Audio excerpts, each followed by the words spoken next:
5:30, and we always have to struggle to wake him up in the morning. Yes, because he's too tired. Good morning, Tevin. Good morning. Good morning, brush your teeth. Good morning, everything. Hold on. Good job, Tevin. We'll go to Linda. Linda will give him his shower. So Linda is the nanny. Linda is the one who helps me out with Tevin and Kawan in the mornings. Bathing time. So now he's going to take a shower. Then during that period, I get ready for work. So we all have to be ready by 6 a.m. So I'll be dressing up while she's doing that. And then by 6, we are all done. This is baby number 2, guys.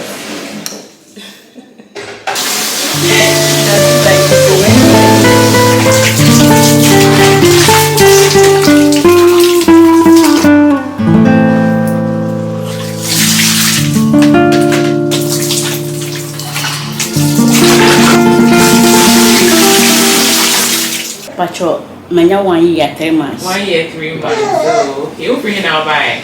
Pacho, me nete. Ewo amasamai. Okay. We're gonna so and die. Wait, we Debbie or Dafa. On Dantum.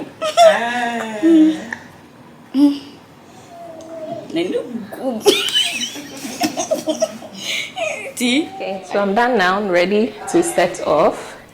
I'm going to check if Tevin and Linda are also ready. But in the meantime, I'll go through the kitchen, make sure his lunch for school and my lunch for work are packed.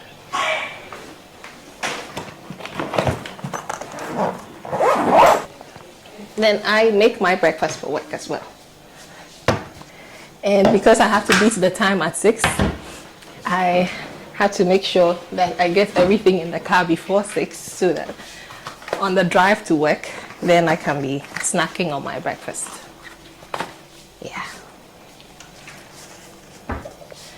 Most times I have to start work at 7, so I need to leave by 6 so I can drop Tevin off and get to work by 7. Yeah.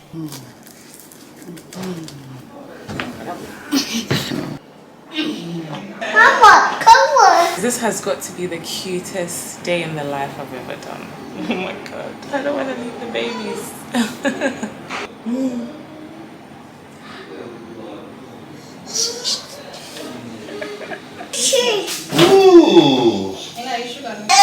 I'm coming. It's time to go. Let's go to school. Good.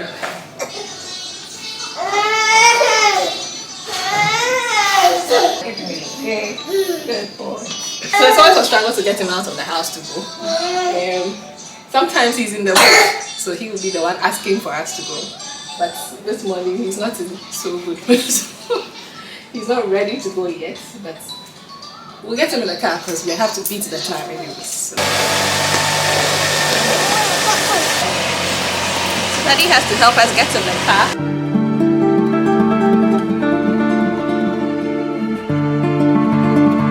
So it's time to go. So we're about to leave the house. Bye, Mommy.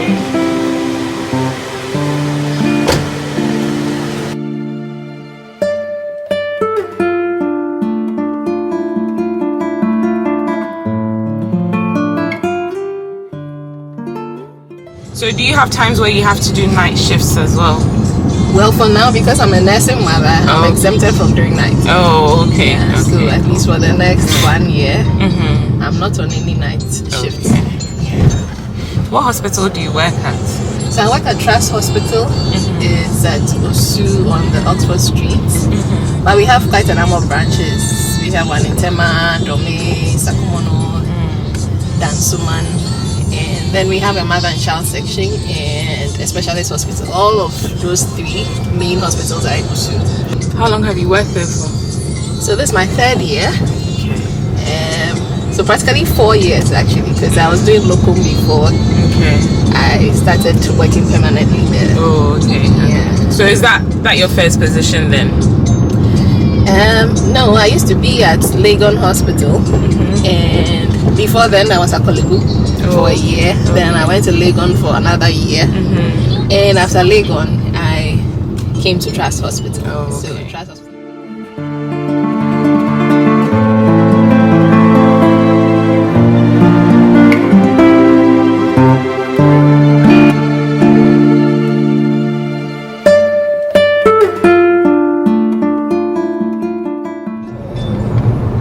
Have you always wanted to be a doctor, Cassie? Yeah, since I was 3. Oh wow. I remember I used to play with my dolls. So my dolls were the patients. I was a doctor. So since I was young, my parents knew I would do medicine. And when I grew up, so I didn't change my mind. I still wanted to do medicine, and I'm glad I did because I enjoy it. It's fun when you treat somebody and then they come back and say thank you. I think on quite a number of occasions we've met people in town who go like, oh, I know this doctor. And I think even this December at the airport we met, I think, Mama's friend. Then he was like, oh, he knows me. I'm like, okay. He's like, yeah, he's walked into my consulting room and he has gone to several consulting rooms with pain, and only when he came to me, now he doesn't have that pain anymore. Like, oh, that's lovely. That's good to hear. Yeah, so it's fulfilling. And I wouldn't change my mind. Do you specialize in anything, or are you a general practitioner? I'm a general practitioner now. I'm yet to specialize. Hopefully I should start by September. Yeah. What do you want to specialize in? So I'm looking at doing family medicine. That involves everything, geriatrics, pediatrics. So this is what we have to battle with every morning. Oh my God. And the goal is to leave at 6. If you leave at 6, you meet them, but it wouldn't be this bad. But if you're a little late, say 5 minutes late, you come and meet all of them. And it's a fight for your rights kind of situation. It takes about 30 minutes on the weekend to get to work, but on the weekday, if you're not lucky, you join the thick traffic to work. Yeah. How many kids do you have, Cassie? I have 2 You have 2 boys. kids. Yeah. One is 2, and the other is 9 months. Okay. So you live with your 2 kids and your husband. What does your husband do? My husband works in technology. He's a technology consultant, and he works for a company in Brazil. But now he works from home, so he's in Ghana with us. Is that going to last very long, or? Well, we can't tell. It's the pandemic that determines how long he's going to stay. So if it ends soon, then our joy is short-lived. So how do you balance it all? Like, because generally doctors are very busy. So how do you balance work, kids, husband, all that? It's not too easy, but it's easy because my husband is very supportive. So I don't struggle so much. So, but sometimes I have to cook when I get back, especially if I had a busy weekend, so I wasn't home. So then I have to make something for them to eat. So it's weekends that I'm mostly home, and he doesn't work on weekends. So it's weekends that we get time to have a bit of family time. How did you find your nanny? So there was this agency. Oh, okay. It took a long time to find one, but finally I found this agency and he linked me to her. Yeah, so she's been with us for a year, and she's been very helpful. Very helpful. Otherwise, I don't know how I'd have coped with the stress. I can imagine. Yeah. That's great. So she helps me with the house cleaning, and sometimes when I'm not able to cook, I can leave some of the things to her, and then she does them. Sometimes grandma and grandpa tend to help. So on the Do they live close to you guys? No, they live at Adenta, but they sacrifice. So there's a lot of help. I think that's why it's easier for me to balance everything. Okay. So every day is, how many hours in a day do you do? So you do 7 to 2 o'clock. Yes. So that's what, 7 hours, 8 hours? Yes, 7 hours. 7 hours, okay. And then 5 days a week. Yes, 5 days. 5 days. Yeah, so it's had to imagine how the ambulances go through the traffic every day to get somebody to the nearest hospital. I've had to take somebody like that from Legon to Kolebu. Gosh. So you were in the ambulance Yes, with the... I was in ambulance with the patient. What was the emergency? So I think she had this respiratory something, but she had a cancer. I can't remember what cancer it was, but she had a cancer and had spread to the chest, and she was having this respiratory difficulty. So we had to send her to Kolebu for them to continue the management. And also about traffic. Wow. Luckily, we made it before Made it there. Okay, okay. Wow. I think with the whole ambulance situation, it's a few different things. Yes, there's traffic. A lot of people don't also understand the whole ambulance system, because you know we have the convoys as well, and they all make the same noise. So when somebody is coming, they're like, "We're mokra," you get me? Yeah. So it's like it's hard to understand how important it is to let the ambulance in when there's regular people that are not an emergency and they're also trying to speed past everybody, you know. Yeah. Sure. Yeah. So we had to use the speakerphone to announce to people to give way. They weren't willing to give way. Yeah. How does the ambulance part work? How do you have designated days where you'll be like on call just in case the ambulance is required, or like how does that work? Oh, so if you work in a place like Kolebu or like Legon where I was working, that's when you have to be on call. Okay. Yes, so we designate one doctor to be on call and you take care of those ambulance situations. Okay. But where I am now, we don't get a lot of ambulance situations. We get emergencies rather coming in to the hospital. Okay. So one doctor is designated to assigned to take care of emergencies. Right. So if an emergency comes, the doctor stops and then sees the emergency, and then the rest of the doctors can take care of the OPD cases. Right. Okay. So when you talk about the salary for a regular working doctor in Ghana who hasn't specialized and is working in the government sector, it is not a lot. So I can say that the average medical officer would receive about 6,000 to 8,000 in the government sector, depending on your rank, and then a junior officer say about 5,000. Then the higher you go, say being a consultant, you can get about 9,000, 10,000. When you compare it to the private sector, I think it's a little better.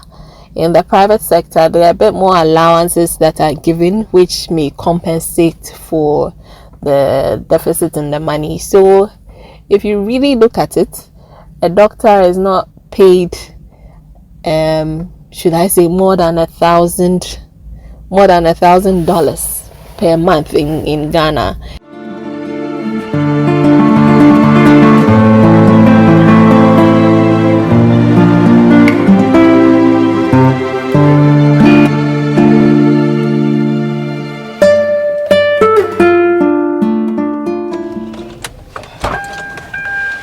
Okay, so we're at work now, and I have to get inside, change, and get ready before 8 o'clock when I see my first patient. So let's go inside. Okay, so when you talk about the allowances doctors get, we are talking about things like risk allowance, rent allowance, sometimes utility, and fuel. But as I was saying, those allowances are usually factored into the salary, so they all combine to make up for the average of about £1,000 or less a month. But the fuel allowance is sometimes separated, and that's why I mentioned that before.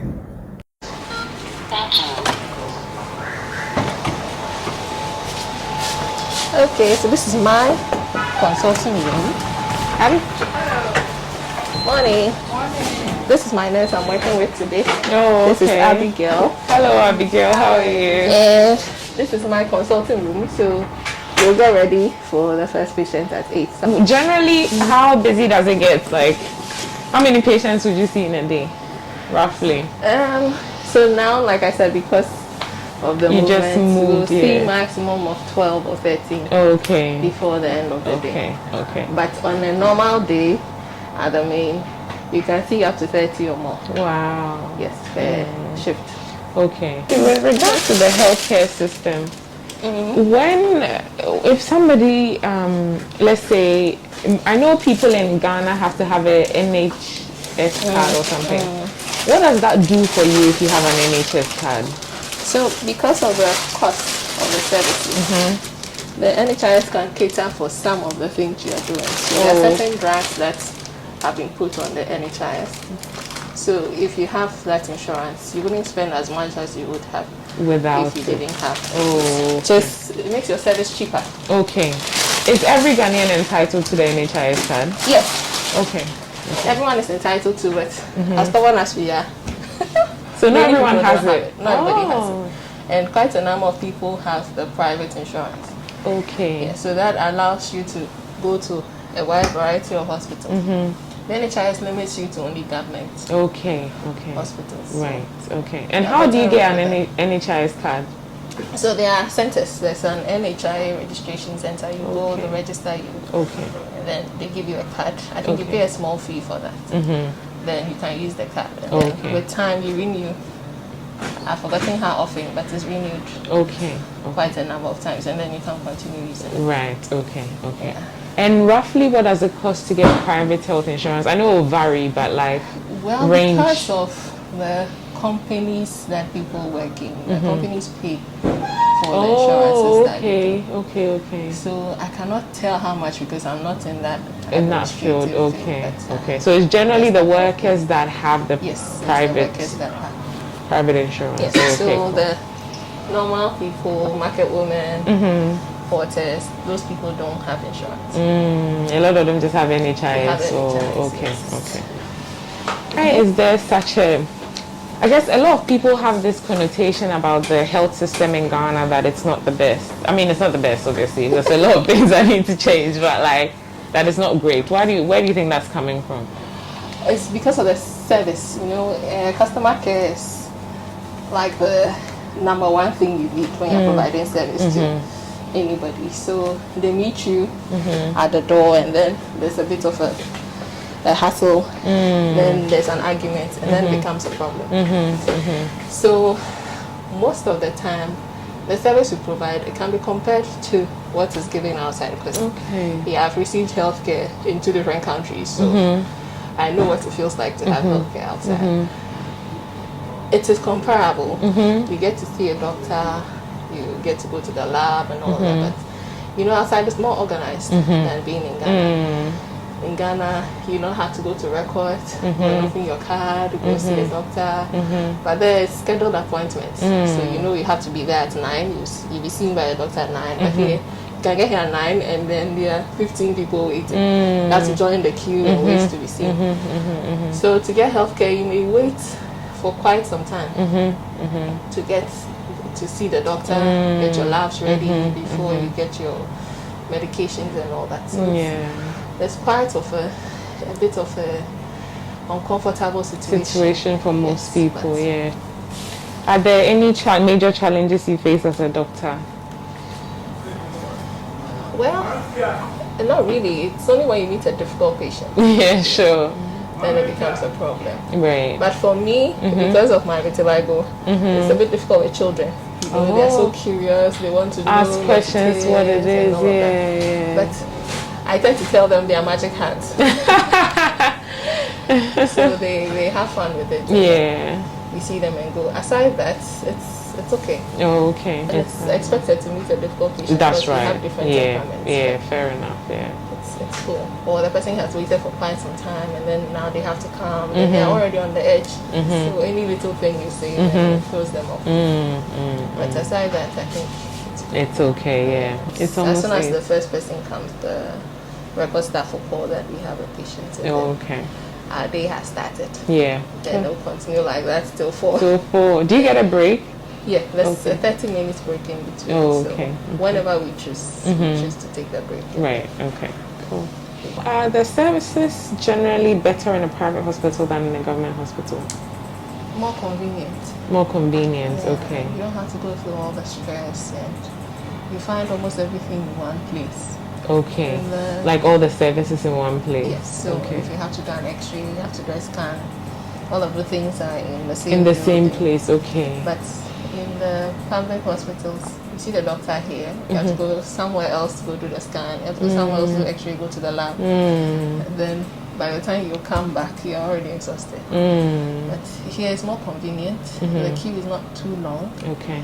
And there are people to guide you around if you need to go somewhere. Okay. So Okay. you don't stress as much. And I should say maybe the situation is better. Okay. In the private hospital. There's generally a bed likely to get a bed available. Okay. than in the other places. But in the peak time, we don't have beds either. What's the peak time? So when there's rain, Hamatan season, Oh, okay. they're coming with the cough and the cold. The old people are getting sick. People still, they're having all their crises everywhere. That's when we start getting issues. So the festivity celebrations, so Christmas, Easter, because we are in Osu, and Osu is like the prime place for fun. Most of the injuries come here. into the hospital. Okay. So what is the role of the assigned nurse to you? So she does every other thing that I don't have to do. So my job is just to get to the history and then determine what is wrong with the patient. Then I tell the nurse what I want to do for him. Okay. So she would direct him what's next to do. Okay. Sometimes if you have to admit, it's the nurse who do all the running Oh, around for okay. you. Okay. And then if you have to do certain procedures, they help you with all the stuff. So for us, we are just newbies sitting here. I'm like a class. The nurses are the experts. They do most of it. Yeah, okay, okay. So it's difficult running the clinic alone without a nurse. When you have a nurse, it's easier. Okay, so now we have somebody waiting. Oh, okay. All right. So we'll wait. See our first patient and then, common cold. Oh, really? Common cold, and then maybe the hypertensive or diabetic coming for a refill of their drugs. Oh, okay. Then occasionally we get kids, sometimes chest pain, body pain, because most of them are corporate workers. Oh, okay. We get a lot of back aches and stuff like that. Yeah, But okay. most of them are coming to refill their drugs. Oh, okay, Then okay. a few with complaints. I think in Ghana malaria is supposed to be prevalent, but for some time we are not getting a lot of Really? cases here. That's interesting. I hope you've enjoyed spending the day with my people. Yeah. That's And I hope I've inspired people to want to join the medical profession.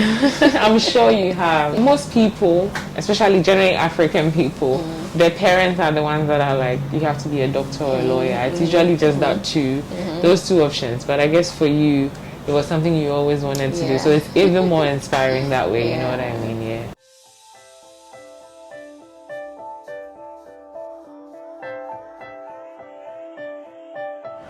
Alright you guys, that brings us to the end of the video. Thank you so much for watching. Thank you, Cassie, for taking us through your day. We appreciate it, and thank you for your knowledge on the healthcare in Ghana. And thank you for your contribution in keeping all of us healthy. Oh, thank you. Alright you guys, don't forget to follow your bliss, so now life is short. Follow your bliss na nipa day. Follow your bliss na the best and follow your bliss na day matter. Take care guys. I'll see you in the next one. Bye. Bye.